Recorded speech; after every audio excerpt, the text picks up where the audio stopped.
Fala galera, tudo bem com vocês? Sejam bem-vindos a mais um programa Pratique Brasil Prev. Estamos de volta com conteúdo especial, com conteúdo marcante para falar de esporte que a gente tanto gosta, né? Aliás, se você gosta de esporte, bora maratonar os programas que já estão no site da Pratique Brasil Prev? Topa ou não? Você viu que eu usei o termo maratonar, né? Não foi por acaso, porque hoje eu tenho um grande especialista nessa modalidade, que é nosso primeiro convidado. Chega pra cá, Marilson dos Santos. Tudo bom, Ivan? Cara? Tudo bem. Mais uma vez, muito bom te reencontrar, cara. Sente-se, fique à vontade. Obrigado pelo convite da Brasil Prev, né? Muito bom estar falando de esporte já. Esporte, é isso. Assisti alguns episódios do programa, muito legal, muito bacana aí. Gostou? Gostei bastante, vou assistir todos, hein? E é muito bom ter você aqui hoje, Marilson, nosso grande representante em 3... Você disputou 3 Olimpíadas? 3 Olimpíadas. Quando foi? Pequim? 2008, Pequim, 2012, Londres e a Rio minha de Janeiro. última prova, Rio de Janeiro 2016, que foi a minha despedida. É. E como que é, Marilson, pra gente abrir o nosso papo aqui, representar o Brasil numa competição tão nobre, né? Que carrega toda a simbologia inicial do que é a Olimpíada, a maratona, né, cara? Acho que primeiro é o sonho de todo atleta, né, de alto rendimento, é chegar em uma Olimpíada, né, e a gente treina bastante para isso e não é fácil conseguir, né, no caso da maratona, o índice mínimo para poder participar. Já é um absurdo, né? Já é um absurdo, né? Qual que é o índice hoje, por exemplo, só pra gente ter uma ideia? Hoje, esse índice evoluiu bastante, né, só para você ter uma ideia, no masculino hoje está em volta de 2,08. 2,08? 2,08. E esse tempo, se a gente pegar aí na década de 80, era mais ou menos quem ia ganhar a prova. Então 2,08 é o índice mínimo para poder participar hoje. Então essa marca ela evoluiu bastante. Isso no masculino, né? No feminino 2h16, né? Que também é uma marca muito expressiva. Você foi campeão de 2 maratonas de Nova York, né? De 2 maratonas de Nova York, né? Que são as consideradas majors, né, as principais provas do mundo, as principais maratonas, né, e a Maratona de Nova York é uma delas, né. E também fui quinto na Olimpíada foi a minha melhor colocação na Olimpíada de Londres, né. Que absurdo, cara, ser quinto lugar na maratona na Olimpíada, cara, é um absurdo. Levando em conta que a gente tem alguns alienígenas aí que são os quenianos, né, os etíopes. A prova de maratona ela é uma prova muito difícil, Ivan, porque se a gente for pensar, se a gente for levar em consideração, assim, o número de praticantes no mundo todo é muito grande, né? Claro. E a gente pega a concorrência africana também é muito grande. Claro. Então, o que é o futebol pra gente aqui... É a corrida pra eles. É a corrida pra eles. Então, a própria seletiva africana para ir disputar a maratona já é uma coisa absurda, né? Então, dali, provavelmente vai sair alguma medalha. Ô Marilson, você... Além de 2 maratonas de Nova York, você ganhou uma prova muito importante para nós brasileiros, né, que é a São Silvestre. E numa competição, numa prova aqui no Brasil, a São Silvestre é uma prova de 15 quilômetros, que foi muito marcada pela construção da imagem do Poltergar. Né? O Poltergar é um queniano que fez história na corrida mundial. Só que o Poltergar foi seu freguês nas maratonas de Nova York. Você ganhou do Poltergar na maratona. Ganhei e perdi também. não só ganhei, né? A maratona é isso, né? Você aproveitar o seu momento, você aproveitar a sua fase, né? A grande dificuldade da maratona é treinar, né? Você chegar íntegro para a prova, né? Porque o treinamento é coisa absurda. Então, só pra gente ter uma ideia, eu cheguei a fazer 210 quilômetros semanais. E aí você coloca 210 km com volume e hoje do jeito que está, né? Então você tem que colocar intensidade também, porque a prova se tornou muito rápida. Claro. Então o risco de você se lesionar é muito grande. Claro. Então a grande dificuldade da grande maioria dos maratonistas é você conseguir chegar íntegro na prova, né? Em condições de competir. Paris está aí, né? 2024, para a gente testemunhar o que vai acontecer.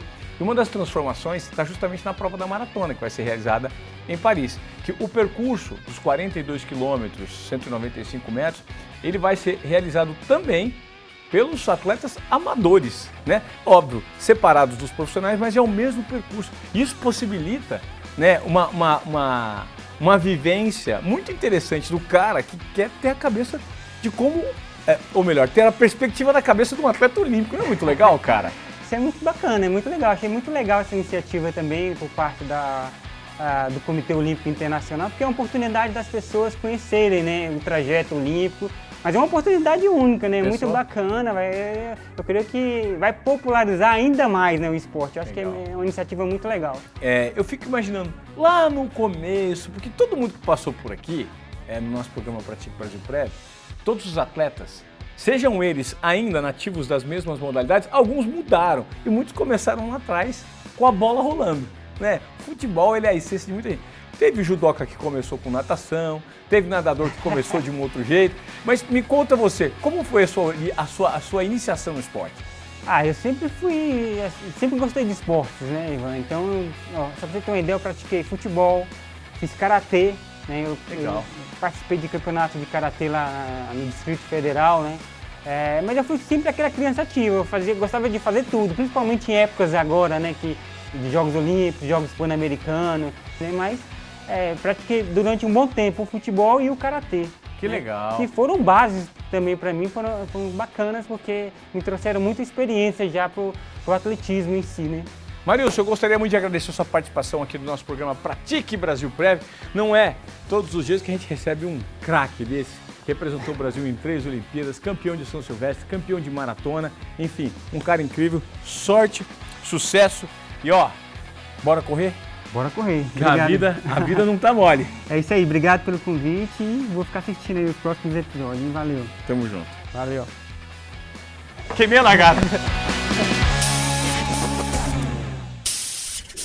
Aproveitando o assunto da nossa entrevista, para a gente chegar lá na frente e bem, é preciso se preparar desde agora. Com os planos de Previdência Brasil Prev, você ganha fôlego para realizar os seus projetos de vida. E o mais importante, tem sempre um que se encaixa no seu perfil. Então, acesse agora mesmo brasilprev.com.br e fale com os nossos especialistas. Bora continuar o nosso papo agora com 3 representantes da seleção brasileira de rugby. Mas calma que antes da nossa conversa está na hora da nossa vinheta. Porque as 3 estrelas que estão aqui também estão em Paris. Thalita, Thalia, irmãs gêmeas e Gabriela Lima, representantes do rugby. Sejam muito bem-vindas. Obrigada. Todo mundo respondeu certinho, da mesma maneira. Agora eu vou fazer uma perguntinha de um por um, tá? Começando com você, Thalita, me conta como é que foi essa iniciação no esporte no rugby, né? Que para o brasileiro ainda é um esporte um pouco distante da cultura nacional. Sim, eu conheci o rugby em 2017, ali através de um amigo em comum, meu e da minha irmã. E até então eu sempre fiz esporte a minha vida toda, mas fiz ali um pouquinho de vôlei e passei muito tempo fazendo atletismo. E aí eu dei uma parada, porque não me encaixava muito ali no atletismo. E nessa pausa que eu tive, eu conheci esse amigo nosso em comum que me apresentou o rugby. Ele dizia que eu tinha muito potencial para jogar. E aí eu fui aprendendo mais sobre o esporte, e aí comecei a treinar um pouquinho mais ali no Maranhão, só que como você disse, é um esporte que não é tão conhecido. Muito menos no Maranhão. Então existia um time só naquela época, e aí a gente começou a treinar, e aí depois de vídeo virou 2, e aí com um pouco de treino eu comecei a jogar pelo Delta, de Teresina, que ele viu ali que o técnico viu que a gente tinha talento, chamou. E aí através do Delta que eu entrei na seleção, porque aí teve uns olheiros, minha irmã foi primeiro, e eles conheceram um pouco da minha história através dela. Em 2019 eu entrei na seleção, e aí começou a minha jornada no alto rendimento. Que legal! E a Thalia, então, foi a precursora. Quase foi isso. Antes da irmã e a agilidade era a principal característica.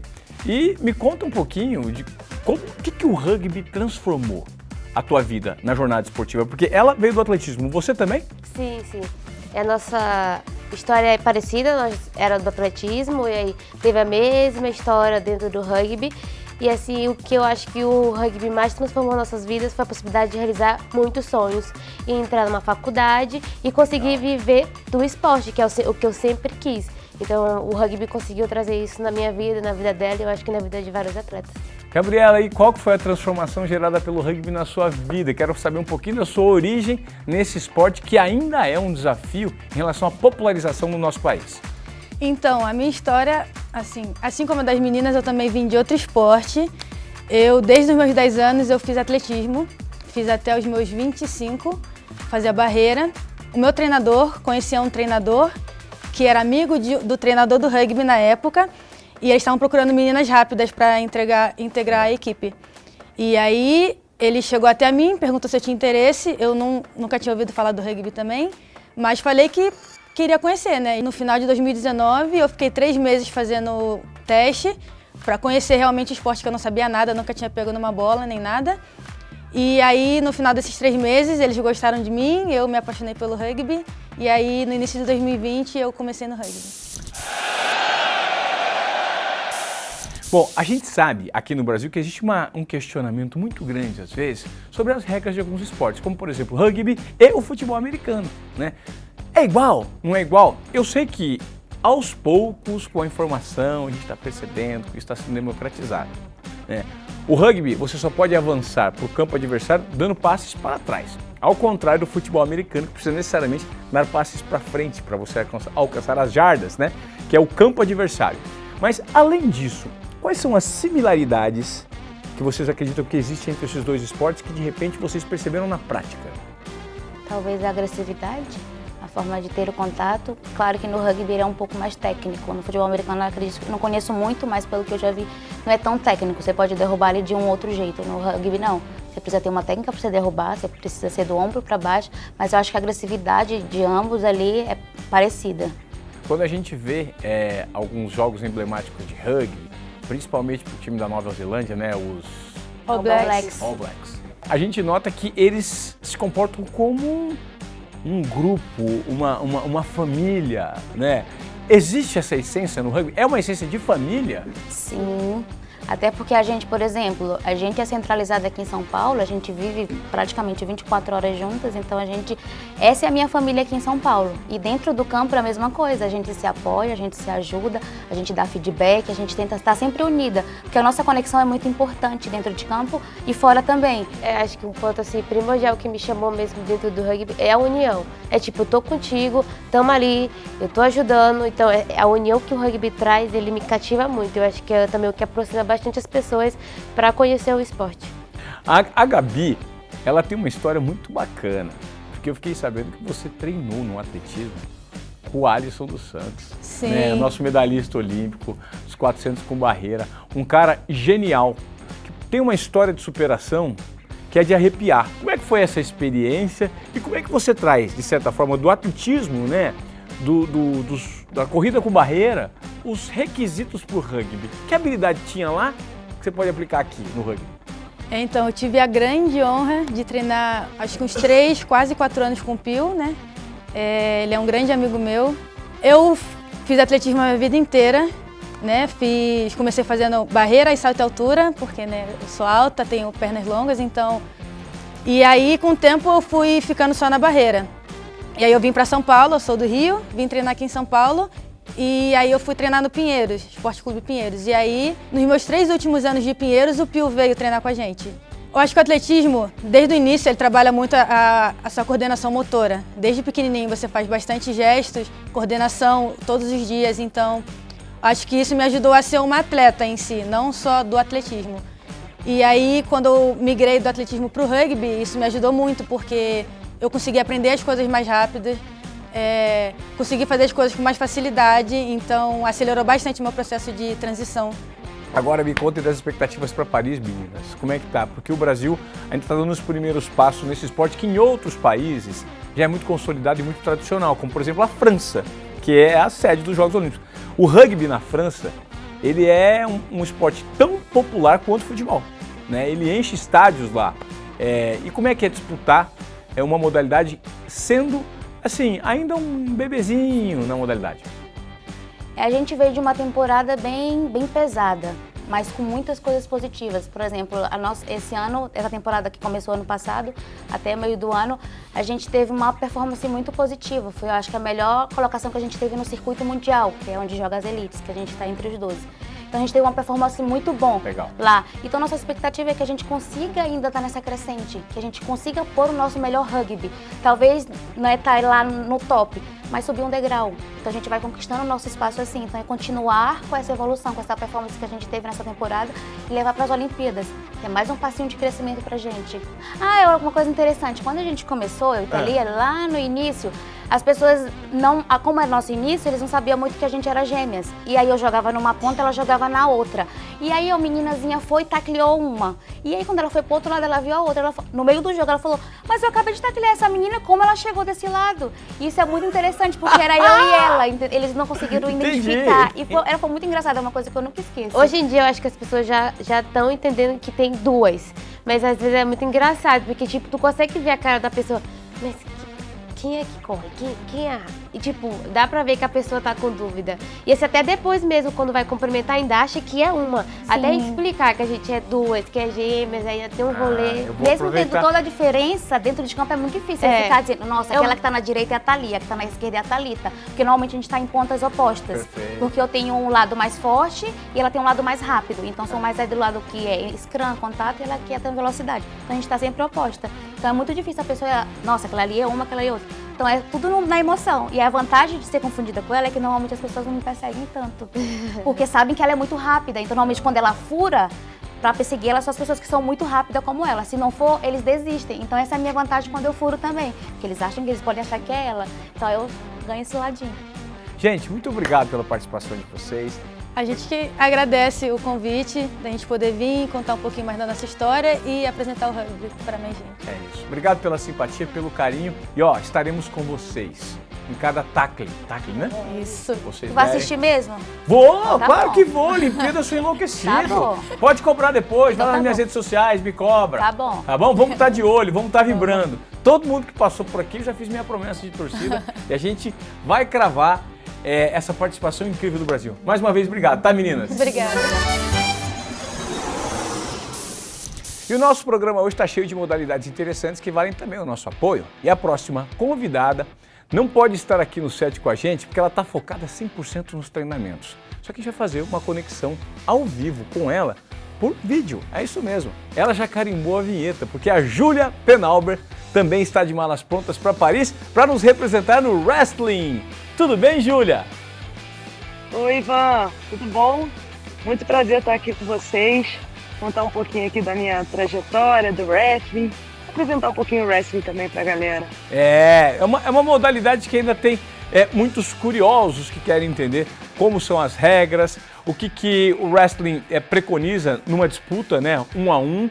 E como você iniciou nessa modalidade, porque o wrestling, pessoal, acredito que vocês tenham ouvido muito do wrestling como um movimento de popularização do MMA, não é, Júlia? O MMA teve muitos lutadores de wrestling tradicionais de outros países, que não do Brasil, que passaram a, de certa forma, comunicar como essa modalidade era praticada. E você, como começou nessa modalidade? Sim, o wrestling é uma modalidade, né, bem antiga, mas aqui no Brasil não era muito, nunca foi muito cultural, né, muito tradicional nosso. Eu antigamente era atleta de judô, fui atleta de alto rendimento, só que por conta de uma mudança de regras que teve, que foi a proibição das catadas de perna, que eu fazia bastante, acabou me prejudicando bastante, né? Eu fui ficando desanimada, e aí eu comecei a praticar wrestling, e quando eu comecei a treinar direto,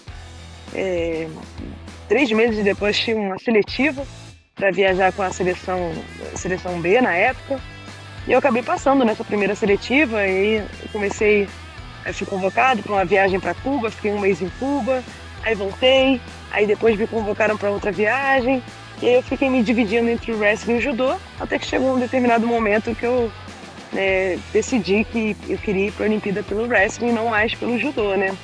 Aí eu realizei essa mudança na minha vida e foi uma mudança muito certeira, uma decisão muito certeira, né? Foram 2 paixões ali, mas a minha atual paixão tem sido o wrestling, sem dúvida. Olha só, o wrestling está ganhando cada vez mais espaço. Talvez você seja uma das grandes precursoras nisso, né? Então a gente queria entender um pouquinho mais de pontuação, de como é disputado, porque, pelo que parece, você traz muito da raiz do judô, que pode contribuir bastante. O que muda em relação a uma modalidade e outra? Sim, assim, bem grosseiramente falando, o wrestling, vamos botar assim, é um judô sem kimono, né? Bem grosseiramente falando, mas tem objetivos diferentes. No caso, o objetivo do judô é o ippon, né? O golpe perfeito, né? Então, a gente trabalha desde pequeno, né? Bastante queda, né? Porque a gente tem o objetivo de jogar o adversário com total controle. Já no wrestling, o ippon é uma forma de pontuar, na verdade. Não é o objetivo final.